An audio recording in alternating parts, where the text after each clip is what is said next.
მივესალმები ტელემაყურებელს, ხო, 1000 სიტყვა შეიძლება გამოვძებნოთ, ქართული ენა მდიდარია, ამ თვალსაზრისით, რომ შევაფასოთ, სახელი დავარქვათ იმას, რასაც ამ დღეების განმავლობაში ჩვენ ვხედავთ. ერთი რამ პროპაგანდისტულად არის ცხადი, პროპაგანდისტული დატვირთვის ეს ყველაფერი და მათ შორის შიდა აუდიტორიისთვის უპირველეს ყოვლისა, მაგრამ ერთი რამ არის ძალიან თვალსაჩინო, რომ ქართული ოცნების ტყუილები ჩვენ სტრატეგიულ პარტნიორებთან მიმართებაში რო აღწეროთ არის, მათ აბრალებენ ყველა უბედურებას და ქართული სახელმწიფოს წინააღმდეგ ბრძოლას. ჩინეთსაც აბრალებენ, ოღონდ ჩინეთს კარგ რამეებს აბრალებენ, ისეთი, რომელიც საერთოდ არ ჩაუდენია.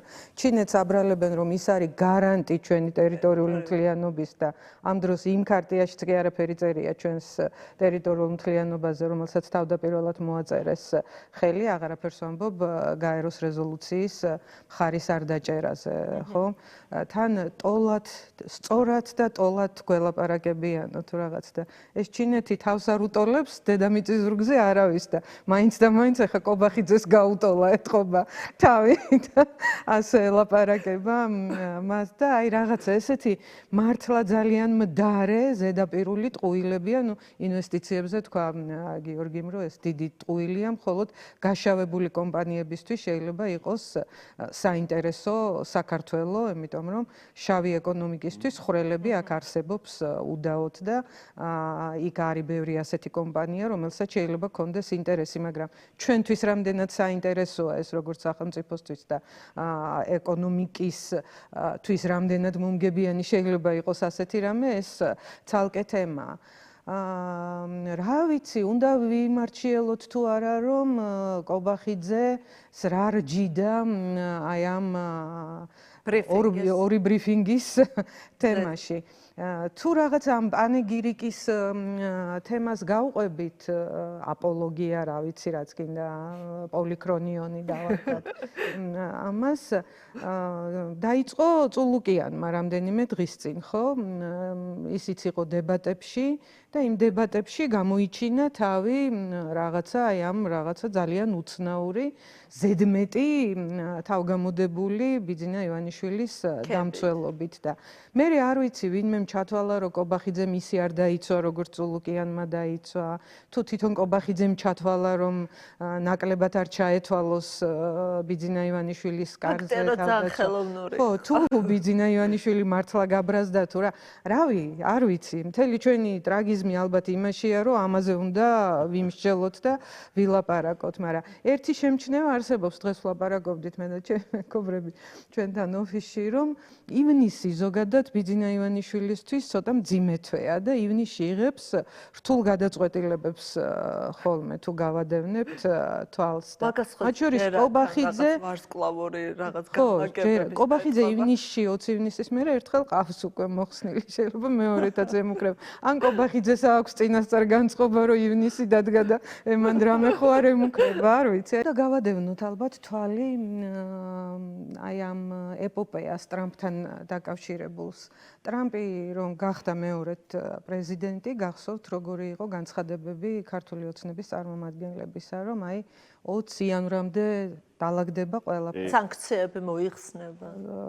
ეს 20 იანვრის მოლოდინი რომ გადავიდა რაღაცა რამოდენიმე ხანი იყვნენ დაბნეულობაში და მე ისევ წამოიწყეს ახალი თემა, რომ აი ვიღაცები ჩარჩენილები არიან ძველი ადმინისტრაციიდან და მაშინ გაჩნდა, კი, გლობალური ომის პარტიად მოიხსენიებდნენ და მე დიპ სტეიტი პირდაპირ დააპარაკეს. მე ებრძოდა ტრამპი დიპ სტეიტს და ჩვენ ვუყურებდით.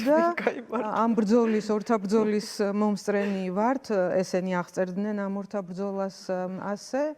ერთი ეს ტრამპისტი იყო გაჭედილი შუაში ბატონი ვილსონი, რომელიც არისვენებს და ამათ სქემაში რაღაცნაირად არის გაჩხერილი და ვერ არ ჯდება კობახიძის ლოგიკაში. ბატონო, ამ ამბავს ვიდან ვერ ამოაძრეს ეს ერთი პერსონაჟი, თუმცა პერიოდულად ტრამპზეც შემოწყრებოდნენ ხოლმე ცოტა შემოვლით აი შათირიშვილის მეშვეობით კი მის წერილში ვნახეთ რომ რაღაცები გაიხსენეთ ტრამპსაც მოუღო ბოლო, მაგრამ მაინც ბოლომდე რაღაცას ხო უნდა მოეჭიდნონ და მართლაც არის ლობისტური მუშაობა გაჩაღებული, მართლაც არის თავისი ფრონტერათი და კიდე რა ვიცი რაღაცა და დაქირავებული ჯგუფებით რამდენს წვალობენ ახლა ხო წარმოგიდგენიათ, მაგრამ ის დათვლა რაც მათ ჰქონდათ ბიძინა ივანიშვილიც ხო ასე აზროვნებს და მის გარშემოც ეს ადამიანები მას არ წმუნებდნენ. ცხადია რომ სად წავა ამერიკის შეერთებული შტატები ან ნებისმიერი სხვა დალაგდებიან, იმიტომ რომ ეგრეა რომ ძალაუფლების მქონე ძალასთან და პერსონასთან ლაგდებიან საბოლოოდ.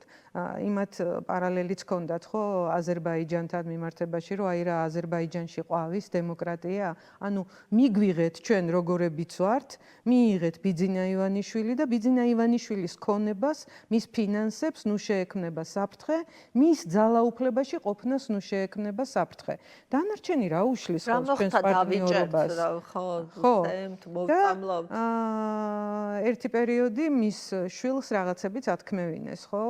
დარბილებული პოზიციები, რაღაცა ვის ეთამაშებიან ალბათ ისევ ამ შემთხვევაში ქვეყნის გარეთ უფრო დასანახად, მაგრამ დღეს უცებ რა ხდება ეს ჩინეთზე პრესკონფერენცია, ხვალ ბრიუსელში ხდება განხილვა და ეს პროცესი პოლიტიკური ნიშნით გამორჩეულად მიმდინარე პროცესი, სადაც პრაქტიკულად ყველა პოლიტიკური ლიდერი არის განსასჯელის სკამზე, შეიძლება ითქვას, დასმული, უცებ უარგუმენტოდ გადმოსწიეს და დაამთხვიეს ზუსტად ამ დღეს და ეს ყველაფერი ხო ამ რაღაცა გაბრძოლებების და დაშანტაჟების მცდელობის ნიშნებია, ხო? ჩინეთით ამერიკას დაელაპარაკდნენ, ბრიუსელს დაელაპარაკებიან სასამართლო პროცესით და მაინც აქვთ იმედი, რომ სადღაც იქნებ რაღაცა გაარღვიონ, მაგრამ ამასობაში როგორც ჩანს ბიძინა ივანიშვილი გაბრაზდა და გაბრაზდება ის თავის თავზე ხო არ გაბრაზდება. მართალია ის არის ყველაფრის შემოქმედი, მაგრამ დამნაშავეები სხვები არიან. მაგალითად, კორუფციის ქსელში რო გაება მთელი მისი ეს მთავრობა ადამიანი, რომელიც პირდებოდა ქვეყანას, რომ ერთი შემთხვევაც რომ იყოსო კორუფციული გადაცდომისო, მე არ ვაპატიებ ამას არავისო და პრემიერ-მინისტრად ორჯერ მოყვანილი და მის ხელში გამოზრდილი კაცი აგერ აღმოჩნდა გისოსებს მიღმა ძალიან სერიოზული კორუფციაში ჩაფლული. მისი პირადი, ასე ვთქვათ, წარმომადგენლები, მე მინისტრებიც მიჭირს რომ დავარქვა, აღმოჩნდნენ ძალიან ბნელ საქმეებში გარეულები, ხო? შინაგან საქმეთა მინისტრი, უშიშროების მინისტრი, თავდაცვის მინისტრი მთლად ჯარისკაცებს პარავდა საჭმლის ფულს და ტანსაცმლის ფულს და კიდე რამდენი, ხო? და ის არაფერში არ არის დამნაშავე. ის ამბობს, რომ აი ხო ცვლის აგერ და რომ ვისაც ცვლის, ისინი ვინ მოიყვანა საერთოდ. რო არა ბიძინა ივანიშვილი, ეს ხალხი საერთოდ როგორ აღმოჩნდებოდა თანამდებობაზე, ამათ ვინმე აირჩევდა, ხმას მისცემდა, რამე პოლიტიკური წონა გააჩნიათ თუ პოლიტიკური რაღაცა საყრდენი ამათ თუ რა. ესენი არიან ბიძინა ივანიშვილზე დამოკიდებული ადამიანები, ბიძინა ივანიშვილის წინაშე ანგარიშვალდებული ხალხი და ბიძინა ივანიშვილი არ არის არავისთან ანგარიშვალდებული, ის ფლობს ამ უკონტროლო აბსოლუტურად ძალაუფლებას და შესაბამისად მას შეუძლია ითამაშოს თოჯინებით. ხან ღარიბაშვილი ასეთი თოჯინა, ხან კობახიძე ასეთი თოჯინა, ბევრი თავგამოდებული დამცველი ყავს წულუკიანის და სხვა თამაშობით. ისე წულუკიანი დიდხანს იყო გაჩვენებული და ეტყობა მასაც უთხრეს, რომ რაღაცა ძალიან მოუკელი, ხო? წარეს სიტყვაობას და სიძულვილის ენას. თვითონ თავისსავე ამ ნარატივში ხო როგორ იკარგებიან ხოლმე. როცა ამერიკასთან გადატვირთვაზე დაიწყეს თავიდან ლაპარაკი, გახსოვთ პირველი წარმომადგენლები რომ ჩამოვიდნენ საქართველოში და ითხოვეს ბიძინა ივანიშვილთან შეხვედრა. ბიძინა არ შეხვდა და კობახიძე ამბობდა რომ მე მზად ვარ, მე ვარ პრემიერ-მინისტრი. ეხლა იგივე კობახიძე გამოდის და ამბობს რომ მე კი ვარ პრემიერ-მინისტრი, მაგრამ მე არავინ არა ვარ საერთოდ და აგერ ფერის კაცია ყველაფერი. ასე ზიგზაგურია ეს. ამით კი მართლა გააოცა ყველა ეს ერთი დაპირება პირნათლად შეასრულა ბიძინა ივანიშვილმა, მაგრამ თან რო გონიათ, რომ აი რაღაცა ეხა მთელი ევროპა და ამერიკა დამდგარა და იმაზე ფიქრობს კობახიძე რა სიტყვის ან ბიძინა ივანიშვილი ან ზაზა შათირიშვილი. ეს მართლაც ხო შიგნით რომლის არსებობაც საერთოდ არ იცია. ხო, რა ვიცი, საერთოდ ამ კაცმა ისეთი სიმაღლეები დაიპყრო, რომ რა ხანდახან წვენია ჩემი მასთან ძველი ნაცნობობის გამო. ყველას გვყავს ეგეთი ძველი ნაცნობები, თუ ეს დაგამშვიდებთ. არის რესურსი მილევადი თუ არა, რა თქმა უნდა, ბიძინა ივანიშვილის პერსონალური გარემოცვაც როდემდე შეიძლება ხო გამოიყენოს ამაში, ქართულშიც ამოიწურნენ მე მგონი თანამშრომლები და მის დაცვის სამსახურშიც და სტომატოლოგიური მიმართულებაც ათვისებულია უკვე და ასე შემდგომ და მას ასევე ხალხის მოტყუების თავისივე მომხრეების მოტყუების რესურსით ნელ-ნელა ეწურება.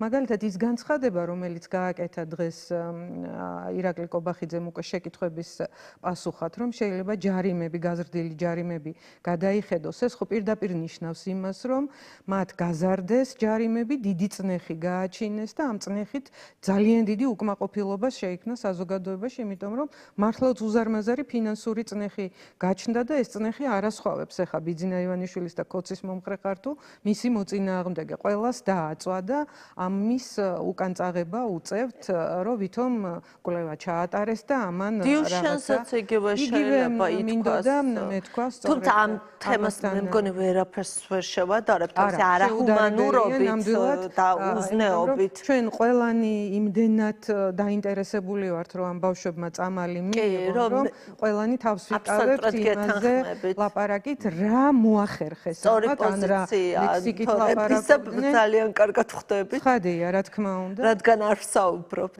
იმიტომ ბავშვების ინტერესებიდან გამომდინარე და ბევრი ესეთი თემა არის რომელიც მაგალითად იგივე ფასებთან დაკავშირებით რო არ შეწუხებულიყვნენ ამ ფასების ზრდის თემით ხო არ დაიწყებდნენ იმ რაღაცა ფანტასმაგორიული რომელმაც ასევე მათზე ძალიან ცუდად დაისახა ამას ვამბობ ზუსტად რომ რაღაც სიგიჟეებში არიან შეუძლებელია რომ სულ ტყუილებით დაპირებებით აი აბსოლუტურად გაუგონარი ტყუილებით მართო ქვეყანა და ბოლოს ეს სადღაც არ გაირღვეს და გაირღვა რეალურად თვითყოფადი დიქტატორი როგორიც არის სხვები და ბიძინა ვერ ყალიბდება არ აქვს ვერ ჩამოყალიბდება მაინც უხეირო დიქტატორია თქვენთვის შეიძლება გონია გროსმეისტერი თავისთავი მაგრამ თუნდაც ამ კადრების შერჩევაში ჩანს მისი გროსმეისტერობა და არ შეიძლება გროსმეისტერი იყოს ადამიანი რომელსაც მართლა ცოლის მოყოლით აქვს რამდენიმე წიგნის შინაარსი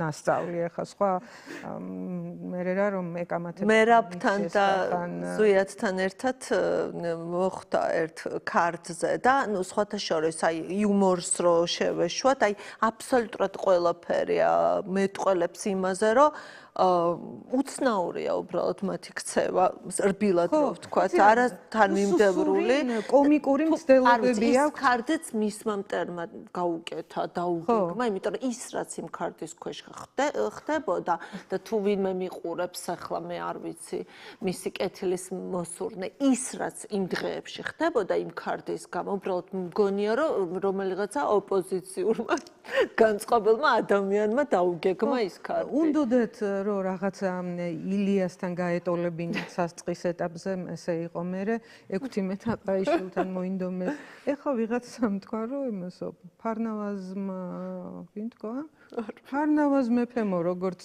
ქვეყანაში ვიღაცამ თქვა მართლა მე ცნობილმა ეხლა ამ დღეებში როგორ დამავიწყდა ხო და ისეთი კომიკურია ეხლა წარმოიდგინეთ და თან ეს ბიძინა რო გაიშიფრა გაიძარცვა ვიღაცა თავიდან ვიცოდით ეგ ამბავი მაგრამ ვიღაცებისთვის ხო მართლა წარმოადგენდა რაღაცა ფიგურას ქველმოქმედს მაინც თუ სხვა გაქანების ადამიანს ხო შეს ეს ყველაზე ბოლომდე მიყვებოდა ეს შლეიფი რომელიც აბსოლუტურად დაამსხვრია ბოლო პროცესის მოვლენებმა და ნუ ახლა დიუშენის ბავშვებამდეც უკვე ეს მითიც დაამსხვრია. ხო, მე რა ვიცი ახლა მithქვამს ხოლმე რომ ჩემი ქონების და ბიძინა ივანიშვილის ქონების მასშტაბს თუ შევადარებთ, მე არ ამგონია რომ მასზე ნაკლები ქველმოქმედება კონდეს გაწეული პროცენტულად, არასოდეს არაფერი არ მიმიღია აქედან, მაგრამ ბიძინა ივანიშვილი ყველას გვახსოვს რომ 80 მილიონი რომ მოვიდა ხელისუფლებაში, წინა ხელისუფლებისგან იმ ანტენების რაღაც თანხა რო იყო, პირველი ის დაიბრუნა და ყველას რო პირდებოდა სამართლიანობის აღდგენას, თავისთვის აღადგინა მხოლოდ სამართლიანობა ფინანსური თვალსაზრისით, მეტი სხვა არავინ არ გახსენებია. გამდიდრდა ასეთი ამბავი ვნახეთ და კიდე ხა ვინმეს თუ დღემდე გონია რომ ბიძინა ივანიშვილი საქართველოში ფულს არ აკეთებს, ნეტარ არიან. არა და